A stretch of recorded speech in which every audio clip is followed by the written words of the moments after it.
Yo tout le monde, c'est Tito Sport et j'espère que vous allez tous très bien. Aujourd'hui, on se retrouve pour une nouvelle vidéo, juste après celle d'hier qui est sortie sur les matchs de Ligue des Champions du mardi soir. On se retrouve pour le match des Olympiens, le retour en Coupe d'Europe de l'Olympique de Marseille. Ils se déplaçaient au Pirée face à l'Olympiakos, club de Mathieu Valbuena. Donc on va le débriefer. C'est parti, on est parti. Donc le score final a été d'1 but à 0, but de Hassan, dans un moment où en plus l'Olympiakos ne dominait pas forcément. C'était pas forcément un très grand match entre les deux équipes.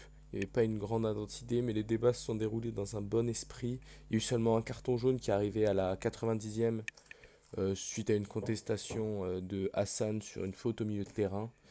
Donc le match est déroulé dans un bon esprit.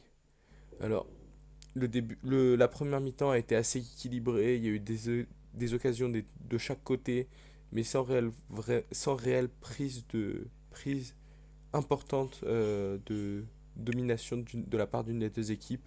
C'était équilibré. Il y a eu une occasion très franche, celle de Thauvin sur un centre d'Amavi aux alentours de la 30e, qui prend du genou, où on peut penser que la meilleure surface de balle pour la reprendre, c'est de la tête.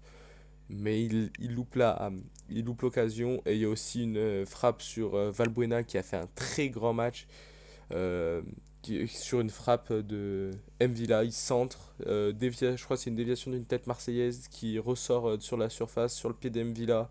Il met un extérieur du droit qui passe, ou un coup du pied du droit qui passe juste au-dessus de la cage de Mandanda. Donc première mi-temps assez équilibrée, sans réelle prise d'initiative de la part d'une des deux équipes. Il n'y a pas eu beaucoup d'occasions dans cette première mi-temps. Donc au retour des vestiaires, l'OM rentre sur les 3-4 premières minutes avec d'autres intentions, avec beaucoup plus d'envie, etc. Et c'est là où tu te souviens, au bout de 2 minutes, il y a une occasion incroyable de Benedetto, mais il ne la met pas au fond. Et c'est un face-à-face, il la met pas au fond, il loupe. C'est un bel arrêt du gardien, mais il le loupe. Il a juste à le piquer parce qu'il est déjà allongé. En le piquant, ça fait but, ça fait 1-0 pour l'OM. Et vu qu'il le loupe, bah, ça change totalement la physionomie du match. Et après, à partir de ce moment-là, l'OM va plus voir le jour. Ils vont être sous pression pendant plus de 30 minutes. Ils vont pas réussir à sortir de leur camp. Ils vont se faire dominer sur les côtés avec un extraordinaire Valbuena. Payet d'ailleurs souffre énormément de la comparaison avec lui. Parce qu'on a l'impression de voir enfin, sans être méchant, mais un sumo sur le terrain. Alors que Valbuena, bah, il a 36 ans.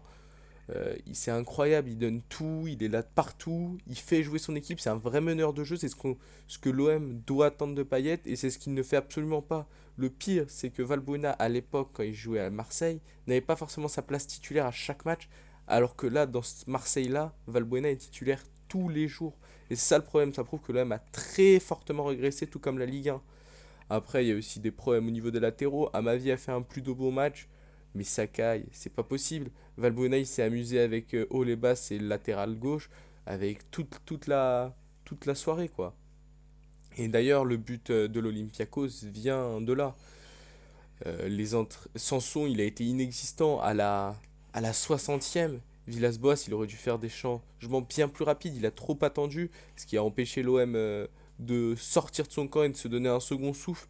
Les rares possessions de balles qu'ils ont eues pendant ces 30 minutes de très très forte domination à partir de la 5e jusqu'à la 80e, un peu moins de 30 minutes. Mais c'est les seules périodes où ils ont pu mettre le pied sur le ballon, c'était dans leur camp. Il n'y avait pas forcément de grosses occasions, pas eu des mouvements. En plus, il y a eu un but refusé, un poteau, enfin il y a eu beaucoup de choses, beaucoup d'occasions de l'Olympiakos. Donc honnêtement, sur la physionomie du match, sur la deuxième mi-temps, c'est amplement mérité qu'il marque l'Olympiakos, même si on aurait pu espérer une victoire de l'OM parce que l'Olympiakos c'est pas un grand d'Europe, hein. On l'a vu dans le match, c'était pas deux très grandes équipes européennes. C'était c'était un match largement en dessous d'un Rennes Krasnodar au niveau des équipes. Il y avait un très bon joueur à l'Olympiakos qui est Mathieu Valbuena. Tu avais aussi l'attaquant El Arabi qui est un très bon attaquant et qui a aussi lui aussi 100 fois sa place à l'OM. C'est ça le problème, c'est qu'à l'Olympiakos, normalement, tu devrais avoir des joueurs un peu plus faibles qu'à l'OM alors que tous les joueurs ont leur place. Et enfin, bah, le dernier point, c'est les entrées, la gestion du coaching de la part d'André Villas-Boas, que j'ai trouvé catastrophique. Il voit enfin tout le monde le voit que l'OM se fait manger au milieu de terrain et sur les côtés.